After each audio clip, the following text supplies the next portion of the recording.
ہمارے اوپر کن کن لوگوں کے احسانات ہیں؟ سب سے پہلے تو اللہ رب العزت کے احسانات ہمارے اوپر ہیں۔ اس نے ہمیں انسان بنایا، مسلمان بنایا، نبی کا امتی بنایا، بے شمار نعمتوں سے نوازا۔ اب احسان کا بدلہ احسان ہے، تو سب سے پہلا تو ہم یہ کریں کہ اللہ تعالیٰ کی توحید کے ہم قائل ہوں، اس کی ذات و صفات میں کسی کو شریک نہ کریں۔ پہلا کام تو یہ۔ اس کے بعد دل، اس میں غیر اللہ کی محبت کو، حرام محبتوں کو دل سے نکالیں، صرف ایک اللہ کی محبت ہو، اور جن لوگوں سے محبت ہو ایک اللہ کی رضا کے لیے ہو، کہ قیامت کے دن جب اللہ کو ہم بتائیں کہ اللہ ان سے محبت آپ کے لیے کی تھی تو ہمیں اس کا ریوارڈ ملے۔ تو اس طریقے سے ہم دل کو اللہ کے لیے خالص کر لیں گے تو گویا کہ ہم نے اللہ تعالیٰ کا احسان ادا کرنے کی کوشش کرنے والوں میں شامل ہو گئے۔ اللہ تعالیٰ کے اتنے احسانات ہیں کہ شکر احسان ادا کر ہی نہیں سکتا۔ اور اللہ تعالیٰ کے بعد سب سے زیادہ احسانات ہمارے اوپر حضور پاک صلی اللہ علیہ وسلم کے ہیں۔ انہوں نے ہمیں دعائیں دیں، اللہ تعالیٰ کی یہ نعمت، یہ دین ہم تک پہنچایا اور زندگی گزارنے کا سلیقہ ہمیں سمجھایا۔ اگر یہ نہ ہوتا تو ہم جانوروں جیسی زندگی گزار رہے ہوتے۔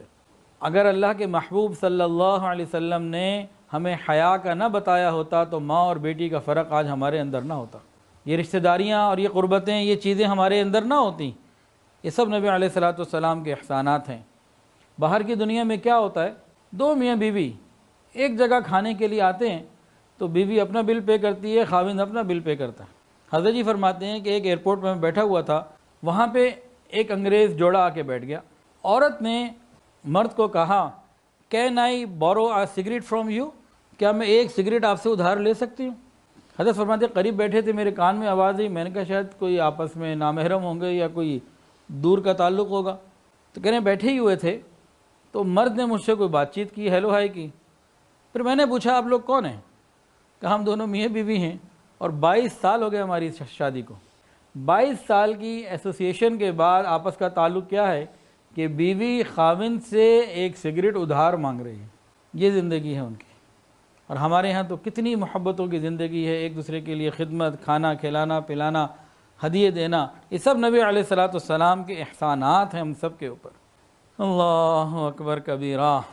اب نبی علیہ الصلوۃ والسلام کے احسانات کا بدلہ ہم کیسے چکا سکتے ہیں؟ سچی بات ہے چکا تو نہیں سکتے، کوشش کرنے والوں میں شامل ہو جائیں۔ تو وہ کیسے؟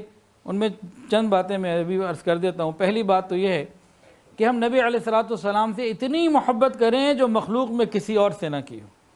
مخلوق کے اندر سب سے زیادہ محبت ہمارے دلوں میں نبی علیہ السلام کی ہو، پہلی بات۔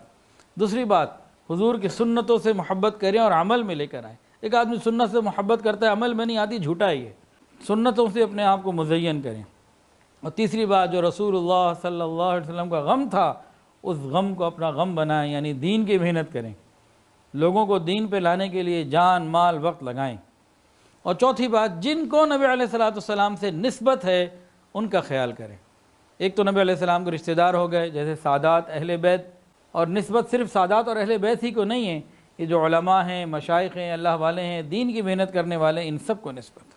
اللہ تعالیٰ کے احسانات، رسول اللہ صلی اللہ علیہ وسلم کے احسانات، اور ان کے بعد اکابر کے احسانات، جن میں صحابہ کرام رضوان اللہ تعالیٰ علیہم اجمعین، تابعین، تبع تابعین، محدثین، فقہاء کرام، ہمارے سلسلے کے وہ مشائخ جن کے سینوں میں یہ نسبت کا نور منتقل ہوتا ہوتا ہوتا آج ہمارے سینوں میں داخل ہوا، ان کے بھی بہت احسانات ہیں ہمارے اوپر۔ ہم لوگ ان کے احسانات میں ڈوبے ہوئے ہیں۔ اب ان کے احسانات کے لیے کیا کریں؟ ان کے لیے دعا کریں، ان کے لیے تلاوت کریں، ان کے لیے اللہ سے خیر مانگیں۔ صاحب مشکات جو تھے، مشکات شریف جنہوں نے لکھی، تو انہوں نے امام اعظم امام حنیفہ رحمۃ اللہ علیہ سے کوئی حدیث اپنی کتاب میں نقل نہیں کی، لیکن جب راویوں کا تذکرہ کیا تو امام صاحب کا بھی تذکرہ کیا۔ بھئی پوچھا بھئی جب آپ نے ان سے حدیث لی کوئی نہیں تو راویوں میں ان کا تذکرہ ہے، خیر کی بات ہے، کیوں بھئی؟ تو فرمایا کہ بھئی برکت کے حصول کے لیے کیا ہے کہ ایک متقی اور نیک انسان ہیں، دین کی انہوں نے اتنی خدمت کی ہے تو حصول برکت کے لیے میں نے ان کا نام یہاں پہ لکھ دیا۔ حالانکہ خود شافعی المسلک تھے لیکن امام صاحب رحمۃ اللہ علیہ کے قدردان تھے۔ تو ائمہ اربعہ کے لیے دعا کرنا، مشائخ کے لیے، صحابہ کے لیے، جتنے ہمارے بزرگ گزرے ہیں سب کے لیے دعائیں کرنا۔ تو ہم ان کے احسان کا بدلہ کیسے دے سکتے ہیں؟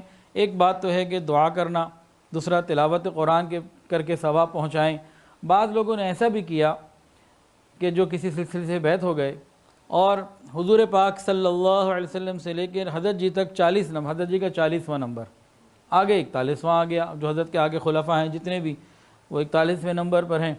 تو انہوں نے کیا کیا کہ اپنے شیخ حضرت حضور پاک صلی اللہ علیہ وسلم سے لے کر اپنے شیخ تک جتنے لوگ تھے سب کے لیے ایصال ثواب میں ایک ایک قرآن پڑھا، کسی نے سب کے لیے ایک ایک جانور قربانی کے موقع پہ قربان کیا، کسی نے جناب جتنے لڑی میں لوگ تھے اتنے عمرے کیے۔